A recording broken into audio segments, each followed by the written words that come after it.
राम राम। मैंने आपको पिछली कथा में बताया कि माँ पार्वती ने किस तरह तप किया, सप्तऋषियों ने किस तरह उनकी परीक्षा ली, किस तरह भगवान शिव के विषय में उनको बहकाना चाहा, उनको ये प्रलोभन दिया कि आप भगवान विष्णु से विवाह कर लीजिए, लेकिन माँ पार्वती अपने निर्णय पर अटल रही। सप्तऋषि भगवान शिव के पास पहुंचे, उन्होंने पार्वती की बहुत प्रशंसा की, शंकर जी की तो समाधि लग गई। इधर ताड़कासुर नाम का एक असुर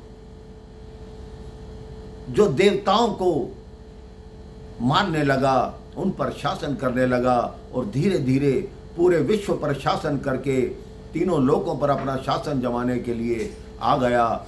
उसको वरदान था कि वो शिव द्वारा उत्पन्न पुत्र द्वारा ही उसका वध होगा। ब्रह्मा जी बोले कि शंकर अगर विवाह करेंगे तभी ताड़कासुर उनके पुत्र द्वारा मारा जाएगा। सभी देवताओं ने स्वीकार किया, सभी देवता तैयार हो गए, सब ने मिलकर कामदेव की स्तुति की, उनको कहा कि जाके शिव की समाधि तोड़ो, अपने उनका काम जागृत करो। कामदेव अप्सराओं को साथ लेकर धरती पर उतरे। जब कामदेव ने अपनी माया का विस्तार किया, समाज की मर्यादाएं टूटने लगी, प्रत्येक व्यक्ति में काम जागृत हो गया।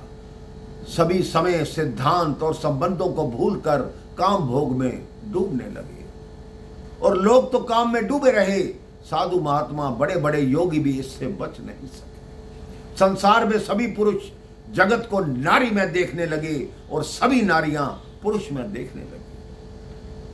केवल वही बच सका जिन्हें राम ने बचाया। कामदेव प्रयास करते हैं लेकिन भगवान शिव की समाधि नहीं टूटती।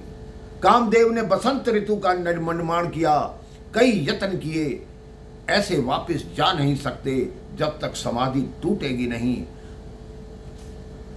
आम के पेड़ के पीछे छुपकर उन्होंने प्रभु पर अपना काम बाण चला दिया।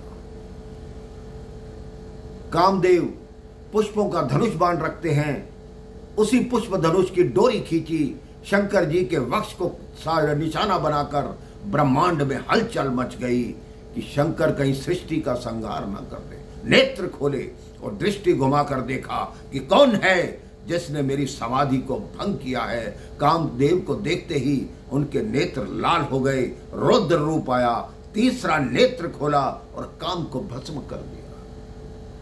क्योंकि दोनों नेत्र कर्म चक्षु हैं, इससे तो काम बढ़ेगा। मानव की साधना को तीसरा नेत्र चाहिए, वो सूक्ष्म नेत्र चाहिए, जिससे कि हम कामदेव को समाप्त कर सके। जब काम भस्म हो गया तो जोगी नाचने लगे और भोगी रोने लगे। कामदेव की पत्नी रोती हुई शंकर जी के चरणों में गिर गई। प्रभु को दया आ गई। तुलसी जी कहते हैं मानव के जीवन में क्रोध जरूरी है, लेकिन जरूरत होने पर क्रोध को बुलाओ और फिर विदाई दे दो। यदि क्रोध को इतना काबू कर लो तो संसार में क्रोध की आवश्यकता ही नहीं रहेगी। ऑपरेशन थिएटर में डॉक्टर सारे हथियार लेकर घूमते हैं, वकील कोर्ट में काला कोट पहन के घूमते हैं। क्रोध को काबू में रखना चाहिए, क्योंकि हर स्थान पर आप क्रोध को लेकर चल नहीं सकते। रति को देखकर भगवान शिव ने क्रोध को विदाई दे दी।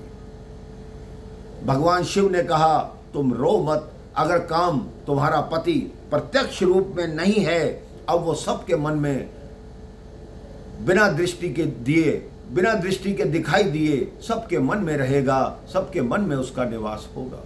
और द्वापर युग में श्री कृष्ण के घर उनके पुत्र प्रद्युम्न के रूप में देह सहित तुम्हें प्राप्त होगा। शंकर जी की समाधि खुल गई। देवता अवसर देखकर उनसे प्रार्थना करने लगे। शंकर जी समझ गए कि कोई स्वार्थ होगा, तभी ये देवता इकट्ठे हैं। सीधा नहीं कहा कि विवाह कर लो।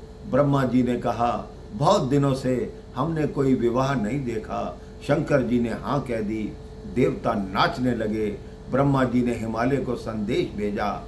हिमालय ने अपनी स्वीकृति ब्रह्मा जी के पास भेजी। सभी विवाह की तैयारियां करने लगे। मेरे भाई बहन, अब भगवान शिव का विवाह आपको अगले प्रसंग में सुनाने का प्रयास करूंगा। राम राम, जय श्री राम।